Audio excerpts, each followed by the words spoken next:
Essa é uma mensagem bíblica produzida pela Igreja MSBN Oeiras ao Corpo de Cristo.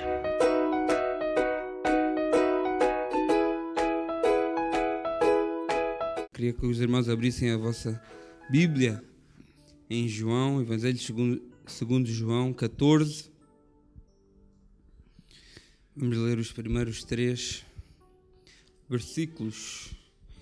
Evangelho segundo escreveu João, capítulo 14. E a palavra do Senhor diz o seguinte: não se turbe o vosso coração.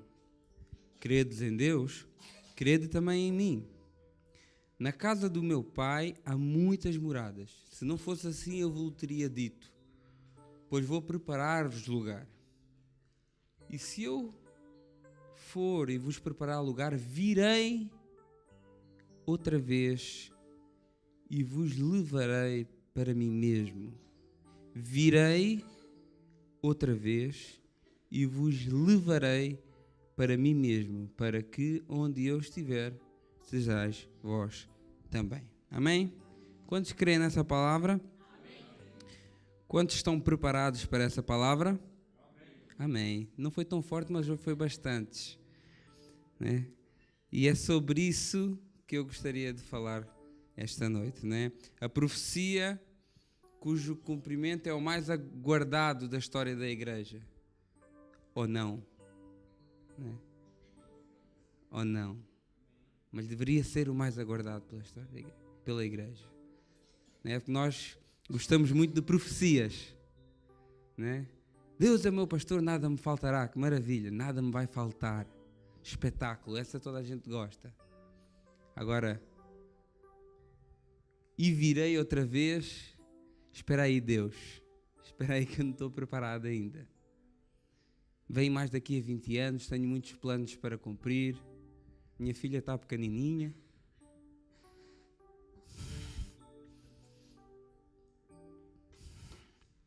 Quero vê-la crescer. Mas eu ainda quero mais que ela tenha a oportunidade de estar com o pai. Né? Porque isso será muito melhor do que qualquer outra coisa que ela possa vivenciar aqui na terra. E aquilo que eu vou também viver com o nosso Senhor Jesus Cristo será maior do que qualquer outra coisa que eu possa viver aqui na terra, né? Então, nós temos essa profecia, temos esse cumprimento, mas pregamos pouco sobre isso. Não é tão agradável ouvir sobre isso. Parece que alguns crentes já nem acreditam nisso. Alguns crentes não, porque se não acreditam, nem crentes são, não é? Já nem acreditam nisso, mas eu já ando a ouvir isso há tanto tempo. Minha mãe já ouvia, o meu pai, o meu avô, não é? Mas o próprio Jesus Cristo, ele falou disso. Falou nessa passagem que nós lemos. Falou várias vezes em Mateus 25:31, ele voltou a dizer, olha, quando o Filho do Homem vier em sua glória e todos os santos anjos com ele, então se sentará no trono de sua glória. Toda a Bíblia, o escritor aos Hebreus, em Hebreus 9, 27 e 28, ele diz que é uma coisa tão certa como a morte. E como aos homens está ordenado morrerem uma vez, vindo depois disso o juízo, assim também Cristo ofereceu-se uma vez para tirar os pecados de muitos, aparecerá segunda vez sem pecado aos que esperam para a salvação. Os profetas falaram disso. Isaías 40, versículo 10, eis que o Senhor Jeová virá como o forte, e o seu braço dominará, e eis que o seu galardão vem com ele, e o seu salário diante da sua face. Os apóstolos falaram disso. Os anjos falaram disso. Atos 1, 10 e 11, né? Quando Jesus se elevou aos céus, estando com os olhos fitos nos céus, enquanto ele subia, eis que junto dele se puseram 2 varões, vestidos de branco, os quais lhes disseram: varões galileus, por que estáis olhando para o céu? Esse Jesus que dentre vós foi recebido em cima no céu, há de vir assim como para o céu o vistes ir. Né?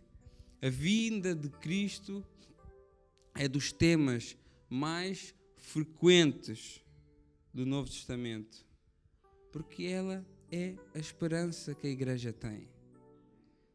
Ela é a esperança que a gente tem. Né? A profecia sobre a vinda de Cristo foi a primeira profecia feita por um homem.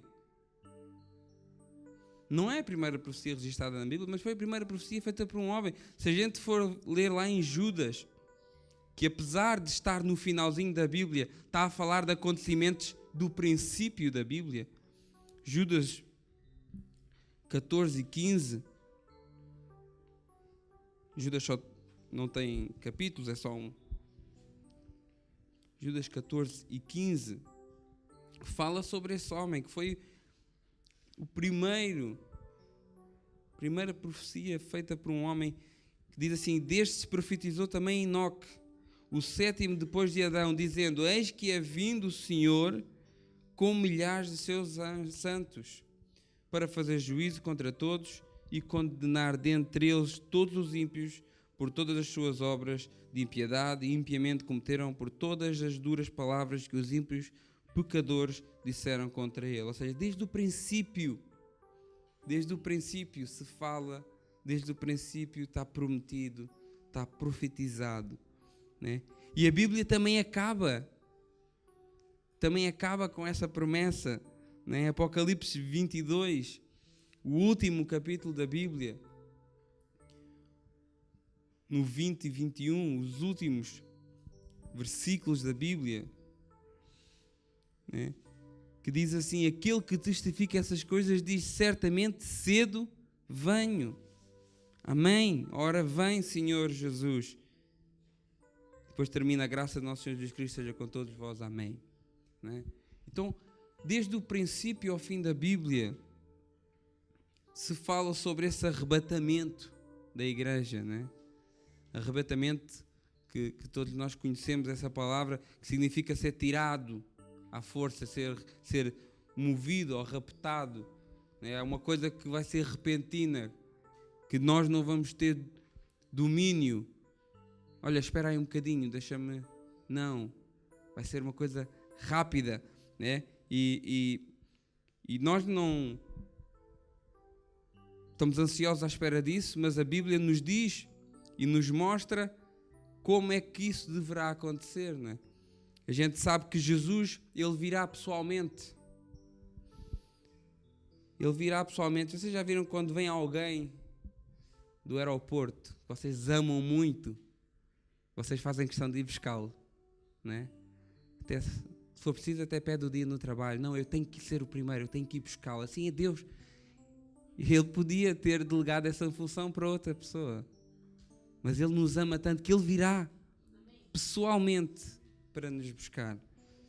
Não é? 1 Tessalonicenses 4,16 diz: porque o mesmo Senhor descerá do céu com alarido e com voz de arcanjo e com trombeta de Deus, e os que morreram em Cristo ressuscitarão primeiro. Apocalipse 1,7 também diz: e eis que vem com as nuvens, e todo o olho verá, até os mesmos que o ultrapassaram, e todas as tribos da terra se lamentarão sobre ele. Será, certamente, a palavra nos diz que será algo grandioso, né? Mateus 26, do 64 diz: e disse-lhe Jesus: tu disseste, digo-vos, porém, que vereis em breve o Filho do Homem sentado à direita do Todo-Poderoso e vindo sobre as nuvens. Ou seja, será uma visão espantosa, assombrosa. Ele virá com poder e glória, como está lá em Mateus 24:30. Então aparecerá no céu o sinal do Filho do Homem, e todas as tribos da terra se lamentarão e verão o Filho do Homem vindo sobre as nuvens do céu com poder e grande glória. Ele virá acompanhado de anjos, não virá sozinho, porque o Filho do Homem virá na glória do seu Pai com os seus anjos. Mateus 16:27. Será certamente o maior evento, ou maior acontecimento da história da humanidade. Mas nós não queremos que isso aconteça. Mas estamos ansiosos pelo Mundial 2018. Mas a vinda de Cristo pode ser depois. Será que eu estou, obviamente, a brincar com a situação, mas será que muitos de nós não pensamos assim? Será que eu, até em certa altura, muitas vezes não penso assim? Espera um bocadinho. Deixa-me viver outras coisas. Não sabemos quando será, até porque ele o diz em Mateus 25:13, vigiais, pois, porque não sabeis o dia nem a hora em que o Filho do Homem há de vir. Sabemos sim que será de uma maneira inesperada, porque a palavra do Senhor também diz em 1 Tessalonicenses 5:2, porque vós mesmos sabeis muito bem que o dia do Senhor virá como um ladrão de noite. Porque o ladrão, quando vai avisar, não avisa, quando vai assaltar, não avisa. Não é? Mateus 24:44 também diz, por isso estáis vós apercebidos também, porque o Filho do Homem há de vir a uma hora em que não pensais. 2 Pedro 3:10 também diz, mas o dia do Senhor virá como um ladrão de noite, no qual os céus passarão com grande estrondo e os elementos ardentes se desfazerão e a terra e as obras que nela há se queimarão. E Apocalipse 16:15 também diz, eis que venho como um ladrão. Bem-aventurado aquele que vigia, guarda as suas vestes, para que não ande nu e não se veja nas suas vergonhas. Então nós sabemos que será inesperada, mas quando aparecer, será uma coisa também súbita. Não é algo que a gente vai ver ao longe, olha, ele está a chegar, então deixa-me cá preparar. Não é? Como a gente vê, às vezes, alguém a chegar, ou quando a gente está lá no trabalho e a fazer aquilo que a gente quer e de repente chega ao patrão, o patrão chegou, vamos lá então agora fazer tudo como deve ser. Né? Então temos esse tempo para nos prepararmos.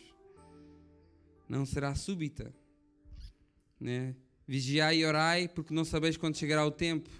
É como se um homem partindo para fora da terra deixasse a sua casa e desse autoridade aos seus servos e cada um a sua obra e mandasse ao porteiro que vigiasse. Vigiai, pois não sabeis quando virá o Senhor da casa, se à tarde, se à meia-noite, se ao cantar do galo, se pela manhã, para que vindo de improviso, quando vocês não estiverem à espera, não vos ache dormindo e as coisas que vos digo, diga-as a todos. Vigiai. Será muito rápido. Eis que vos digo um mistério, 1 Coríntios 15, 51 ao 54. Na verdade, nem todos dormiremos, mas todos seremos transformados num momento, num abrir e fechar de olhos. Olha tão rápido que é. Um abrir e fechar de olhos. Aqui há dias eu fui albarroado por um carro. E demorou mais tempo do que um abrir e fechar de olhos. Eu vi o carro avançar, mas naquele momento eu não me lembrei. Deus, perdoa os meus pecados, leva-me para o céu, caso eu morra aqui. Não me lembrei.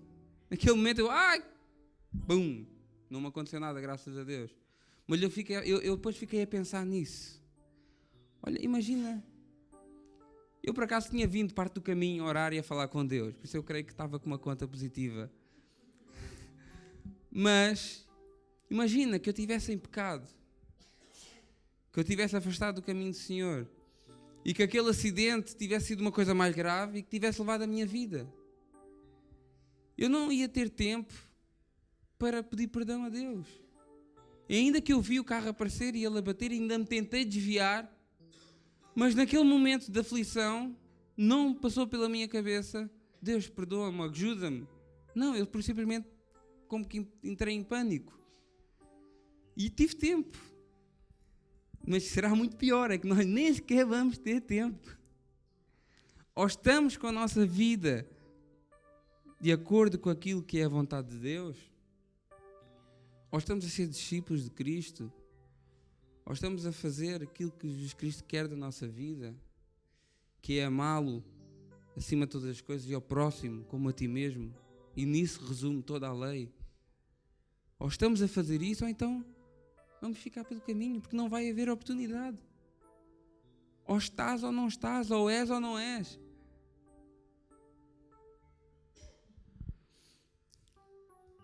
Se nós soubéssemos, se Jesus Cristo tivesse marcado uma data, olha, no dia 14 de maio de 2018, é o meu aniversário, já agora se quiserem apontar. No dia 14 de maio de 2018 eu vou voltar. Se Deus marcasse uma data, então seria a maior hipocrisia, porque íamos fazer tudo de errado, tudo de mal, e quando chegasse perto do tempo, iríamos à igreja, e depois talvez a palavra até falava connosco, e talvez até nos arrependêssemos, mas ou alguns iriam tentar se arrepender, mas não iam conseguir, porque tem que ser uma coisa sincera e genuína, e Deus conhece o nosso coração. Ou seja, ou estamos preparados e queremos estar preparados porque queremos subir com Jesus, ou fingir, ou planear a salvação. Não, a salvação foi planeada e não foi por nós. Nós apenas fomos alcançados pela graça, né? Não merecendo. Ela foi planeada, mas não foi por nós. Nós não podemos planear a salvação. Então, como é que nós podemos saber que esse tempo até já se aproxima, né? Porque a palavra do Senhor também nos mostra e nos dá algumas dicas de que se calhar já está cada vez mais próximo. Se calhar eu tenho que ouvir esta palavra como eu ouvi, não ouvi, mas li hoje à tarde, que estava a prepará-la. E confesso que tive a semana toda e não tinha nada para dar aqui hoje à igreja. E hoje à tarde comecei a meditar nisso e falar arrebatamento. Arrebatamento não é algo que as pessoas gostem muito de ouvir, né? Mas a palavra é de Deus, né? E a vontade é dele. E se ele queria que eu falasse sobre isso, confesso que até é um assunto que eu não sou nenhum perito. Não vou aprofundar teologicamente muito, porque não estou tão à vontade, mas Deus me incomodou, olha, fala sobre isto, né? E pelo menos em mim já fez a diferença, né? Pelo menos em mim já fez a diferença. Então, nós temos que estar preparados e temos que ver que realmente já ouvimos falar disso há um tempo e realmente as pessoas falam que Jesus vai voltar e às vezes as pessoas, mas nunca mais. Mas a palavra do Senhor, ela nos mostra que há sinais que nos mostram que isto poderá estar quase, ou que poderemos estar perto desse acontecimento, né? Um sinal para mim que é brutal, e se os irmãos investigarem isso, é a restauração da nação de Israel, né? Se vocês, por exemplo, lerem Lucas 21, do 29 ao 33, Jesus Cristo ele dá aqui uma dica gratuita da parte de Jesus Cristo, que ele diz assim: olha, aprendei pois esta parábola da figueira. Quando já os seus ramos se tornam tenros e brotam folhas, sabeis que está próximo o verão. Igualmente, quando vires todas essas coisas, sabei que ele está próximo às portas. Agora vocês pensam, mas figueira, o que é que figueira tem a ver com Israel? Mas isso não tem nada a ver. Não, a figueira é a oliveira, a videira, o espinheiro e a figueira são ilustrações de Israel no judaísmo, né?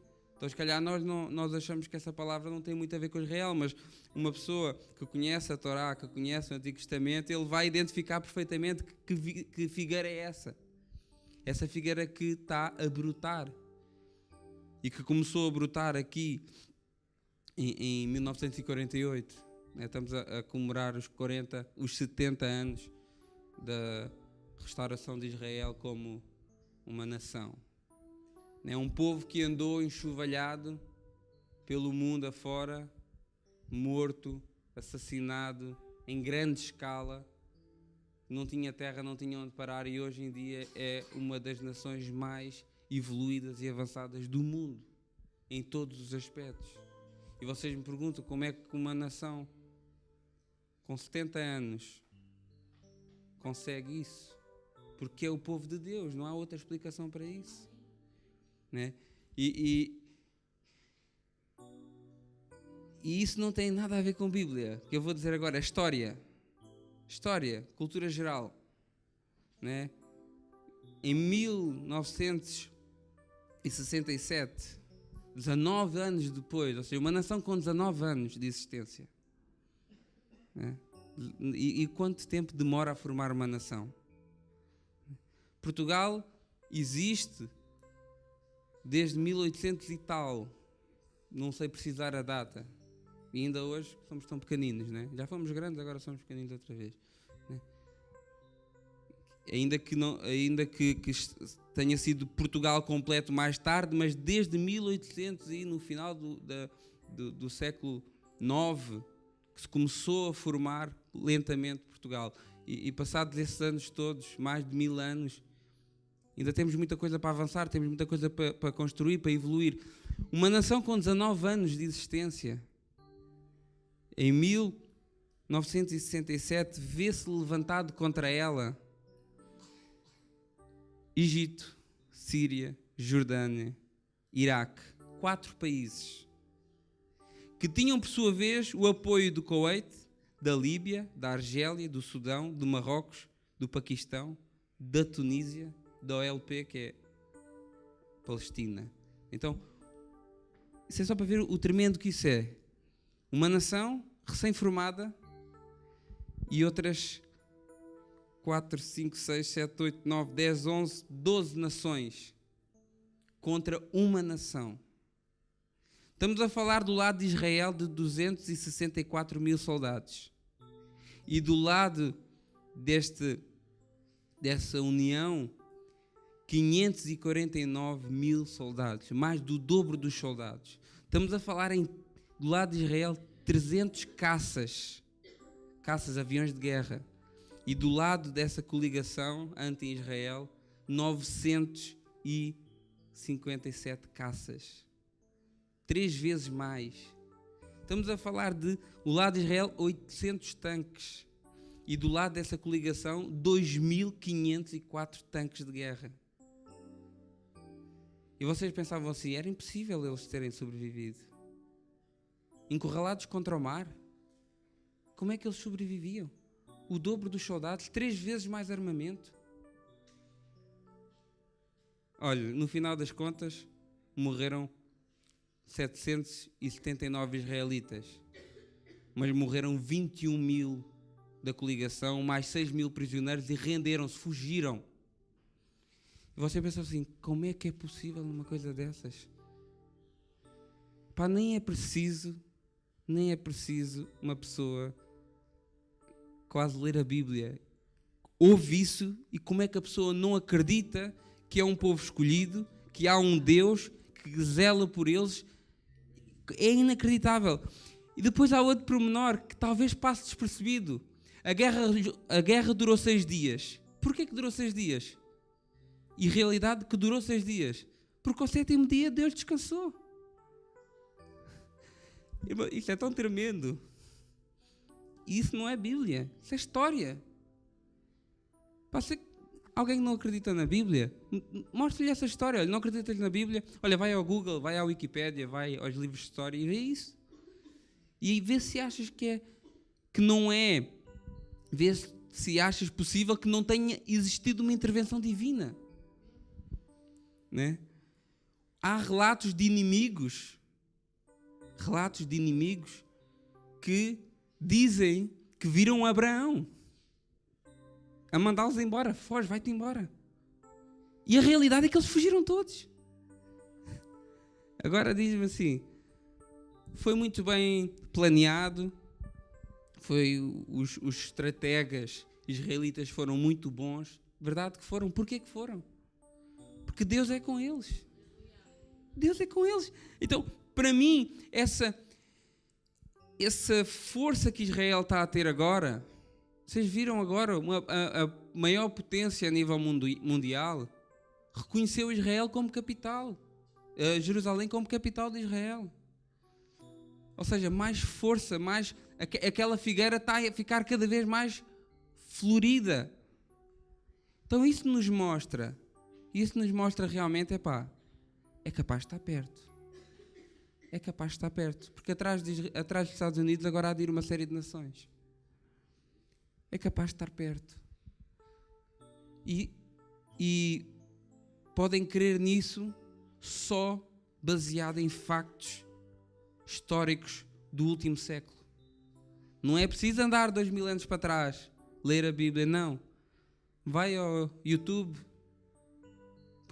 escreve lá a história de Israel, por exemplo.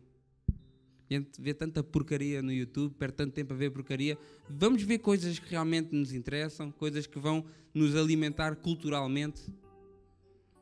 Vai lá e vê a história de Israel, vê a história dos 6 dias, a Guerra dos 6 Dias, e vejam como aquele povo, aquela nação, não é a nação escolhida de Deus. Como é que alguém pode dizer que não é a nação escolhida de Deus? Né? Sinais da natureza também nos mostram.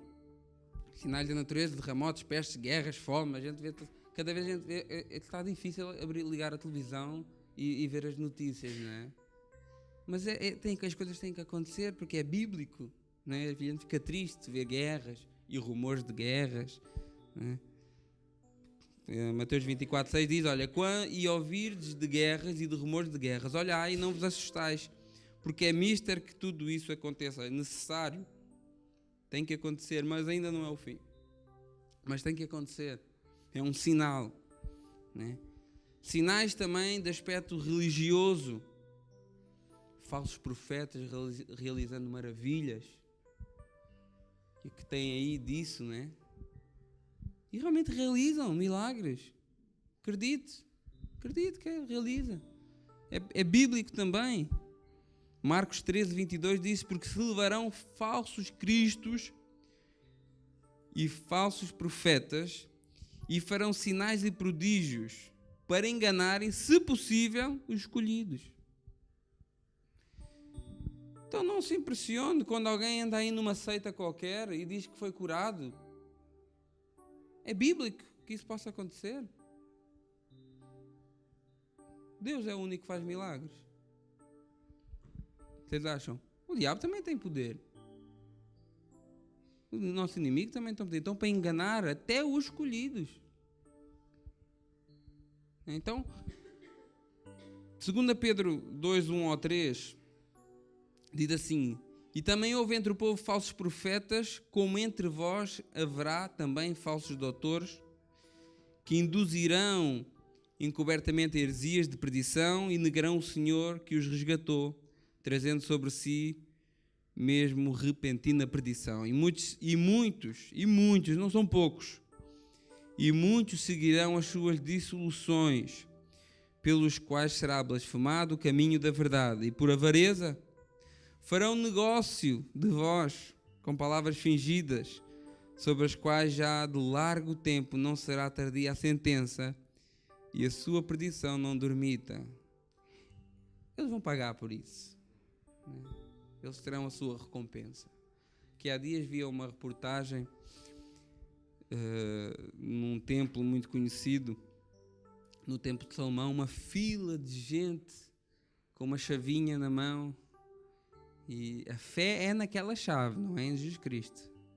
A fé é naquela chave que custou R$100, que a pessoa compra para poder ser abençoado. E uma fila de gente, e toda a gente com a chavinha na mão, chavinha da bênção.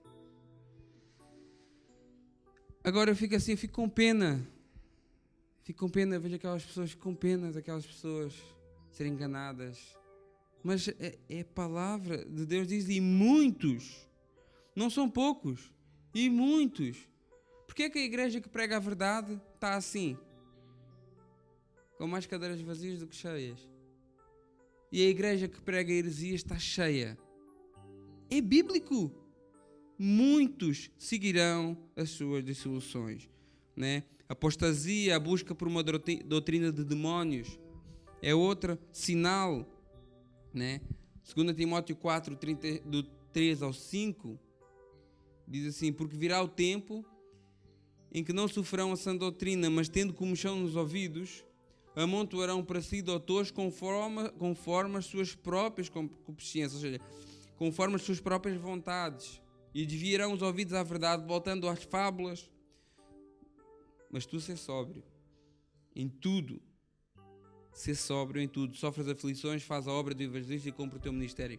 Ou seja, estamos num tempo em que as pessoas, por exemplo, a pessoa vem aqui à igreja, a gente não pode negociar com fornicação, a gente não pode negociar com homossexuais, com homossexualismo, a gente não pode negociar com essas coisas, é a palavra de Deus, a gente não negocia isso.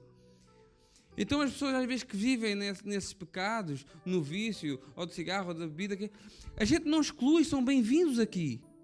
Agora não estejam à espera que a gente diga assim, olha, podes continuar assim, Deus te ama do mesmo jeito. Deus ama realmente, mas Ele não, se continuar daquele jeito, não vai ficar pelo caminho. A gente não pode negociar isso, olha, porque anda em fornicação, porque são namorados, não são casados, não têm a sua vida ajeitada perante Deus e dormem juntos e vão para a cama uns com os outros como se fosse tudo na boa, e a gente chegar, olha, continua assim. Não, a gente não vai fazer isso, porque nós pregamos a verdade. Nós não vamos fazer isso, não vamos dar uma palmadinha nas costas, continua a deixar aqui o dízimo, que podes fazer tudo e mais alguma coisa. Não, a gente não vai fazer isso, que não estamos interessados em dízimo, estamos interessados em almas. Então a gente não pode negociar, é homossexual, então deixa de estar, olha, continua atrás do teu namorado, vem para o encontro de casais à vontade. Amigos, por amor de Deus. Epá, me desculpem, eu não conheço toda a gente que aqui está, não sei se posso estar a ferir alguém, mas não podemos negociar com essas coisas, ou está de acordo com a palavra de Deus ou não está. Por isso essas pessoas que não querem andar segundo a palavra de Deus, elas arranjam outros doutores, outros mestres esses que já fazem o negócio para os acolher, com uma falsa mensagem de amor. Porque se eles amassem, repreendiam, porque só se repreende a quem ama. E se eu vejo um irmão, ou um amigo, ou alguém errado, e deixo continuar errado, então eu não o amo. Eu estou deixando ir para o precipício e não vou lá e puxo por ele, para que ele não caia. Então nós não negociamos essas coisas. Por isso que as igrejas que pregam verdade estão assim, e as igrejas que pregam mentira estão cheias. A realidade é essa. Eu aqui há dias vi uma questão no Facebook, Congresso de Fogo e Avivamento. Depois fui lá ver quem é que estava. E o cartaz dizia assim, os melhores cantores, os melhores pregadores. E eu até fiquei assim, agora já categoria, melhor, pior, não sabia. E depois vi lá um monte de pessoas famosas, Marco Feliciano, Bílio Santana, pregadores que eu até tinha alguma estima por eles. E cantores também, alguns que a gente até, olha, canta aqui alguns hinos às vezes, mas pronto. E eu fui ver quem é que organiza aquilo, Angenor Duque, um dos maiores hereges do Brasil. Mas vai lá tudo, desculpem a expressão, mamar. Desculpem a expressão, mas é isso. Porquê? Porque vai 120 mil pessoas, cada um ganha 50 ou 100 mil reais para estar ali e vai lá tudo. Quando eu digo mamar, alimentar-se, que a minha filha mama, ela alimenta-se. Tá? Então vai lá tudo alimentar-se.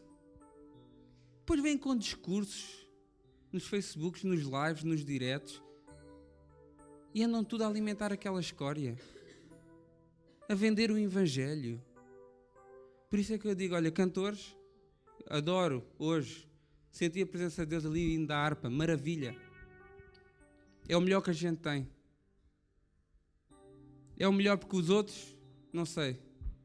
Quando eu vejo cantores que eram até queridos meus a compactuar com eventos de pessoas dessa espécie, pessoas que vendem águas santas, óleos ungidos, vassouras ungidas, chaves da bênção, que saltam para a piscina com crianças ao colo, porque a criança vai ser isso, vai ser aquilo, que fazem combates de MMA com demónios.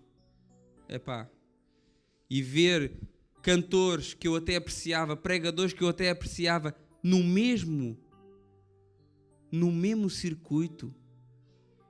Irmãos, pregações boas sabem quais são? É aqui do Pastor Júnior, que a gente sabe quem é, a gente sabe a vida dele, conhece a vida dele, sabe onde é que ele mora, o carro que ele anda. Isso é que são pregações boas. Do nosso presbítero Josias, do Vítor, do Paulo a semana passada, que foi uma bênção. Isso é que são pregações boas. Vocês conhecem a pessoa, sabem quem é que ela é, conhecem os seus defeitos, conhecem as suas falhas, mas sabem quem é que ela é, sabem que elas estão aqui por amor e sem nenhum interesse.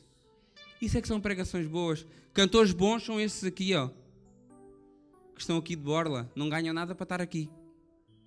Esses é que são os cantores bons. Cantam ainda a harpa aqui, aquele hino há bocado estava ali, sentia a presença de Deus, as lágrimas vieram aos olhos. Isso é que são cantores bons, que vocês conhecem a vida, sabem de onde é que eles são, sabem de onde é que eles vêm, sabem o trabalho que eles têm, sabem as dificuldades que eles passam. Isso é que são os cantores bons. Então valoriza a sua igreja, valoriza as pessoas que estão aqui e vamos deixar de estar a olhar para os outros, malta lá do outro lado do mundo. Há pessoas boas, não estou a pôr tudo no mesmo saco. Há pessoas muito boas. Mas há muitas pessoas boas que se deixaram contaminar. Há muitas pessoas boas que começaram a entrar naquela escória, que para mim não tem outro nome. Né? Busca por doutrina de demónios, apostasia. E a gente viu na última escola dominical, Hebreus 6,4 diz que um apóstata não vai para o céu. Diz que é impossível. Diz mesmo a palavra, impossível. E o que é um apóstolo? Uma pessoa que deliberadamente deixou a verdade. Uma pessoa que conhece a verdade. Uma pessoa que sabe que está a fazer o erro. Porque é impossível. Aqueles que uma vez já foram iluminados, aqueles que provaram o dom celestial, se fizeram participantes do Santo Espírito. Tem muitas pessoas que até foram regeneradas, que até mudaram de vida, até foram batizadas com o Espírito Santo, até foram usadas na palavra, até foram usadas em cura, mas a certa altura desviaram-se, apostataram. Ou seja, eu sei que aquilo é o certo, mas eu não quero. Para essas não há remédio. Enquanto elas forem apóstatas, não há. Então, é o que acontece. Esses homens e essas mulheres que deixaram de viver o Evangelho e começaram a vender o Evangelho. Se tornaram apóstatas. Esqueceram-se. Deus tenha misericórdia deles e que eles possam ainda, o Espírito Santo, fazer alguma coisa naquelas vidas. E nós, igreja, o que é que a gente deve fazer? A gente vê que os sinais estão próximos, a gente vê que a palavra de Deus nos mostra que é uma realidade, é uma promessa, e lá há de voltar, porque não tem como crer só em algumas partes da Bíblia. Se queremos na palavra de Deus, temos que crer nela como um todo, embora há muitas pessoas que não o façam, né? Olha, eu gosto disto e daquilo, aquilo é para mim, isto aqui já não é para nós. Agora tem essa mania, não é? Não, aquilo não é para nós, aquilo era lá para trás, para os judeus. Não, nós não temos nada a ver com isso, é a desculpa. Hoje a desculpa do crente é essa. Não, aquilo não é para nós, aquilo é para outros. Posso fazer tudo e mais alguma coisa que aquilo é para os judeus. Está lá no Velho Testamento, não tem nada a ver connosco. É a desculpa de hoje em dia para podermos fazer tudo e mais alguma coisa, não é? Mas ou cremos na palavra como um todo ou não cremos. Porque a palavra diz que toda a Escritura é inspirada e divinamente e é proveitosa e é boa para nós. Toda. Ela não diz que só a parte da Escritura, diz que toda a Escritura. Então, se nós cremos nisso, então temos que crer que Jesus Cristo está à porta. Certo? Temos que crer que os sinais mostram que realmente Ele está à porta. E como vimos há bocado o exemplo de Israel, ou seja, quase nem é preciso conhecer a Bíblia. Basta conhecer um bocado de cultura geral. Então nós vemos que realmente há algo diferente, há algo que está a acontecer, que está a mudar a história da humanidade. Né? Então o que é que nós devemos fazer como igreja? O que é que eu devo fazer? Então está bem, olha, eu acredito nisso tudo, ok, e não quero ser apanhado despercebido. Nós igreja, nunca devemos deixar de ter fé nisso. E muitas vezes deixamos de ter fé nisso. Então o primeiro ponto é crer realmente que isso vai existir. Crer realmente que isso vai acontecer. Crer realmente que Jesus Cristo, Ele vem me buscar. Então eu creio nisso, e isso tem que ser motivo de alegria, né? Tito 1, do 1 ao 2 diz, olha, Paulo, servo de Deus e apóstolo de Jesus Cristo, segundo a fé dos eleitos de Deus e o conhecimento da verdade, e segundo a piedade, em esperança da vida eterna, o qual Deus não pode mentir. Deus, que não pode mentir, prometeu antes dos séculos. Então a gente, se nós não tivermos essa esperança, se nós não tivermos essa fé, então o que é que estamos aqui a fazer? Porque a vida passa tão rápido. Alguns de vocês, se calhar, têm 50 anos e pensam assim, como passou rápido esses 50 anos. Eu tenho 33 e penso assim, como passou rápido esses 33 anos. Parece que foi ontem que eu estava na escola, deixei de estudar, minha filha mais velha já fez 16 esse ano, eu disse, 16 anos? Como é que é possível? Passaram 16 anos assim no instante. E agora há pouco tempo nasceu a Maria Antônia, já vai para 4 meses. O Natal foi agora, o Carnaval já passou, a Páscoa daqui a 30 e poucos dias. Vocês veem como o tempo passa rápido. Então se nós não temos fé e esperança numa vida eterna, que Deus não foi o colega que nos prometeu, não foi o pastor que prometeu isso, não foi o Josias, não sou eu que estou a prometer isso.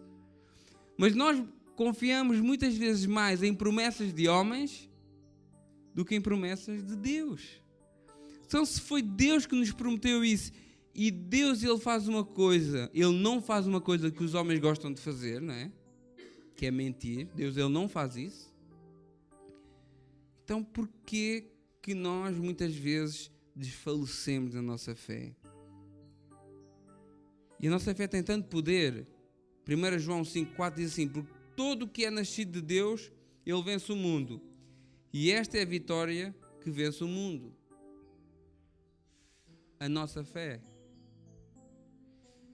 A sua fé tem tanto poder que ela vence o mundo. Ela dá-lhe capacidade para estar nesse mundo e não se deixar contaminar e cair e levar por ele.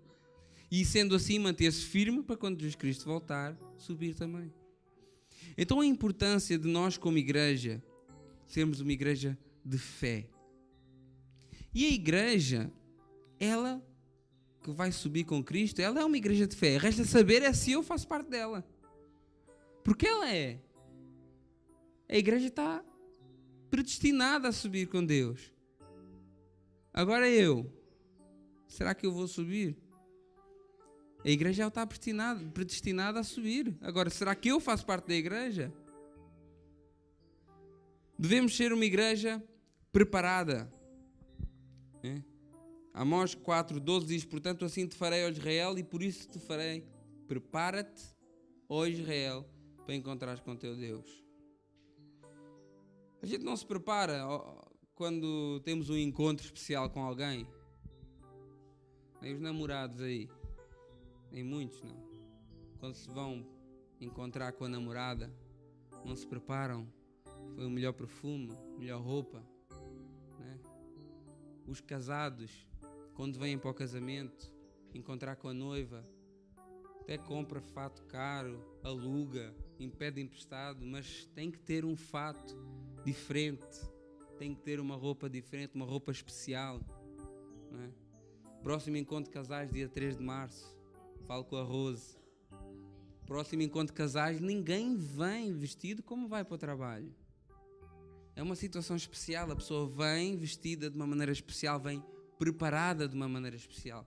Talvez até toma banho naquele dia. Né? Põe um perfume. Talvez até põe uma roupa interior melhor, porque depois vai com o marido para o hotel, vai com o marido para casa, a palavra tocou no coração e aquilo tem um efeito imediato. Né? Então a pessoa, estamos a brincar, mas o que é o interessante? É que nós preparamos-nos para ocasiões especiais. Né? Então temos que estar também preparados para quando o noivo vier buscar a sua igreja. Tá? Vamos nos preparar. Vamos nos preparar, porque se não estivermos preparados, se não estivermos a vigiar, se não estivermos com atenção aos sinais, então há uma grande probabilidade de ficarmos para trás. Todos nós falhamos a qualquer altura da nossa vida.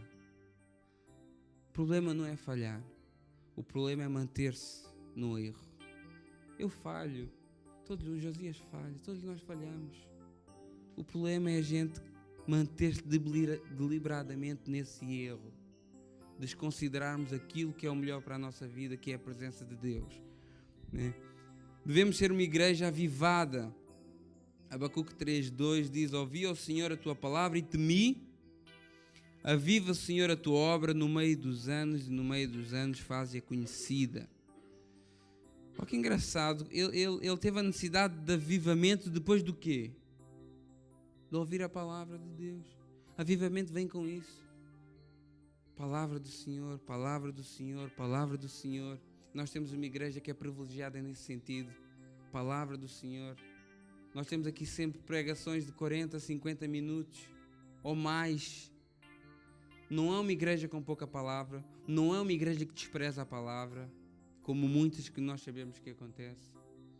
Então a palavra de Deus, ela nos aviva a quê? A passá-la para o próximo. Igreja avivada não é barulho, irmãos. Igreja, não, nós somos uma igreja pentecostal, então eu sei que as emoções e as manifestações do Espírito normalmente são um bocadinho maiores, mas isso não é sinónimo de uma igreja avivada. Uma igreja avivada é uma igreja que prega a palavra, é uma igreja que conhece a palavra e que é uma igreja aqui dentro, mas que também é uma igreja lá fora. Porque senão é uma igreja enterrada numa cave e não avivada para poder influenciar a zona, o local onde ela está inserida, no caso Oeiras. Então isso que é uma igreja avivada, pela palavra. Outra é que devemos ser uma igreja separada. Em João 17,16 diz: olha, eles não são do mundo assim como do mundo eu não sou. Nós não somos do mundo, nós devemos realmente estar no mundo, tentar influenciar o mundo, mas somos separados, somos diferentes. Somos diferentes. Falamos de maneira diferente. Vestimos de maneira diferente. Sim, a roupa tem influência, sim. Não é porque eu sou assembleano, sou mais quadrado, mas a roupa tem influência, sim. Nós não nos vestimos de qualquer maneira a mostrar os nossos corpos, a provocar desejos noutras pessoas. Isso é tanto para os homens como para as mulheres. Nós temos uma sensibilidade diferente quando nos vamos vestir. Será que essa roupa agrada a Deus? Talvez possa parecer muito quadrado, mas sou um bocado, então glória a Deus por isso. Nós não podemos andar como o mundo, senão não vai haver diferença. Senão não temos diferença dos outros. Ninguém é salvo pela roupa que veste. É a realidade, eu confesso, talvez algum irmão possa pensar nisso. Mas eu vou ser salvo pela minha maneira de vestir? Não. Mas pode ser condenado pela tua maneira de vestir. Pode ser condenado pela tua maneira de vestir. Quantas pessoas talvez já pecaram por causa da tua maneira de vestir? Então, cuidado, nós não somos desse mundo e as modas pegam tão fácil. As modas, o mundo influencia mais a igreja do que a igreja consegue influenciar o mundo. E isso devia ser tão ao contrário. Devia ser tão ao contrário. E nós é que temos que influenciar o mundo. Não que a gente tem que desprezar o mundo, não. A gente tem que conseguir de estar no mundo sem ser influenciado por ele e influenciar as pessoas que lá estão. 2 Coríntios 6:17 diz: pelo que sai vós do meio deles, separai-vos, diz o Senhor, não toqueis em coisa imunda e eu vos receberei. A palavra do Senhor até diz para a gente não se dar com pessoas, não se dar com as pessoas do mundo, muitas vezes, pessoas más. Cada vez tem pessoas mais más. Olha, no outro dia houve um rapaz à nossa frente, estávamos no carro e o carro dele não andava. Eu e a Cristina saímos do carro e fomos ajudá-lo a empurrar. A estrada era enorme, havia espaço para passar. As pessoas não ajudam e depois ainda criticam quem ajuda. E passavam a buzinar e a insultar. Quer dizer, estão a ver como o mundo tem pessoas tão más. Pessoas não fazem, não ajudam, mas depois também são contra aquelas pessoas que ajudam. Mas nós não podemos ser assim.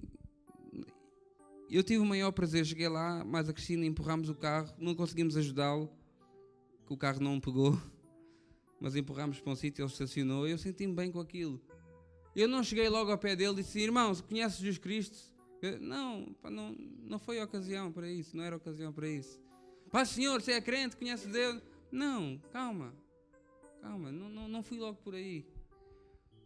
Mas falei que estivemos ali, ele sentiu-se agradecido, olhou para nós e disse: esses são diferentes. Não éramos só nós os dois, veio outro rapaz também brasileiro e ajudou.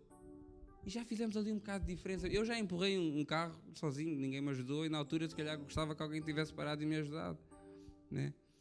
Então eu não preguei ali a palavra do Senhor, não preguei. Podia ter aproveitado se calhar a oportunidade, só que ele estava com pressa, nós também vinhamos não sei para onde. Mas fizemos a diferença naquela vida daquela pessoa, ajudámo-lo, né? Então é isso que eu digo, fazer a diferença, não ser como as pessoas, essa frieza que as pessoas têm, são capazes de ver uma pessoa que cai e não ir ajudar a levantar, pessoas como esse que estava aflito com o carro e não são capazes de parar o carro e dar uma ajuda, e um dia vamos ser nós a precisar e olha, se calhar podemos colher daquilo que plantámos, não é?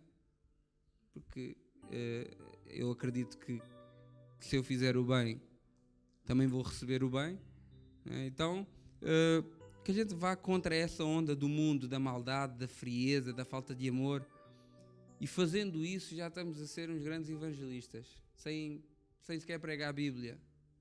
Depois, sempre que puder, também faça, mas só fazer o bem normal já é muito bom. Se puder pôr a palavra de Deus no meio, melhor ainda. Mas só fazer o bem já é muito bom. As pessoas precisam disso, ficam admiradas com isso, porque não é normal. A igreja também deve ser uma igreja de oração. A gente vê que a oração é aquilo que nos fortalece, aquilo que nos dá, que nos traz a intimidade com Deus, né? E vemos que grandes coisas aconteceram na igreja por causa da oração, mas nós também desprezamos muito. Eu também confesso que às vezes sou falho nesse sentido. Tenho que orar mais, tenho que tirar tempo de oração. Não é aquele tempo que eu vou na moto para o trabalho, Deus, ou saio de casa e vou no elevador e digo assim: Deus abençoa o meu dia, protege a minha filha, a minha mulher, o Pedro, a Sara, a minha... Não é isso. Isso também é bom, também pode fazê-lo e deve fazê-lo, mas eu digo é tirar momentos específicos. Olha, agora eu não vou para o Facebook, agora eu não vou para o YouTube, agora eu não vou ver televisão, eu vou tirar nem que seja 10 minutos, eu e Deus, num quarto.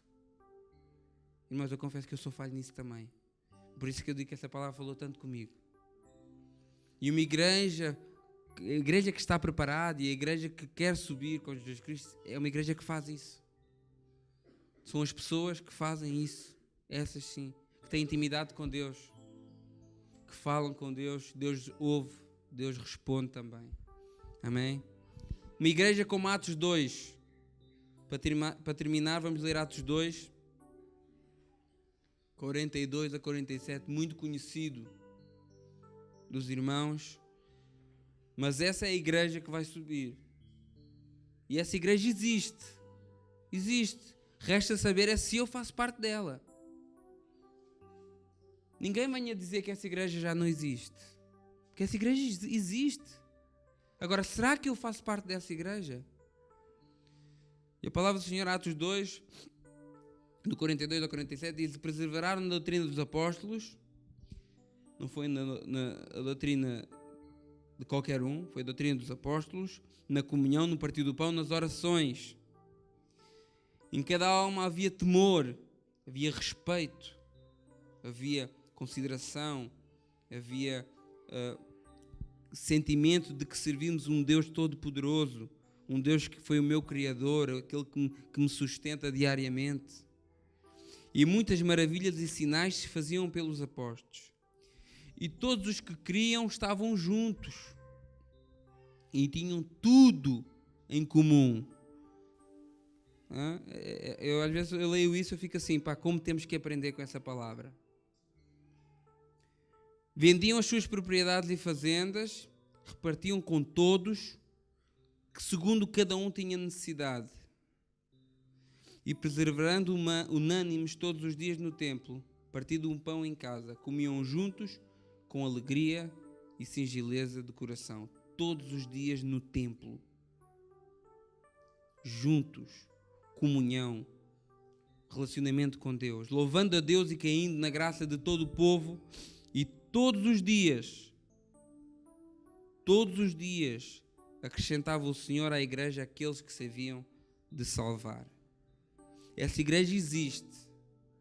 A igreja de Oeiras está aqui nesta igreja. Resta saber se eu faço parte dela, mesmo estando em Oeiras. Porque eu mesmo estando aqui em Oeiras, que é uma igreja assim, eu posso ver a igreja de Oeiras subir e ficar. A palavra diz: aquele que está em pé, olhe para que não caia. Como vemos lá em Hebreus 6,4, né? Os iluminados, regenerados, que já provaram do Espírito. Pessoas já com alguma estaleca cristã, como se costuma dizer, já com algum arcabouço cristão, já provaram do Espírito. Já fizeram obra, mas para elas é impossível. Então, por isso é que eu digo, vamos crer, pensar, meditar que Jesus Cristo vai voltar. Isso não é uma história da carrocinha. Isso não é aquilo que só porque a minha avó dizia. Não, Jesus Cristo vai voltar. Os sinais estão aí. E se você tem dúvidas, leia Atos 2, 42 a 47 e será abençoado. Amém? Eu agradeço a oportunidade em nome de Jesus. Esta foi mais uma mensagem bíblica produzida pela Igreja MSBN ao Corpo de Cristo.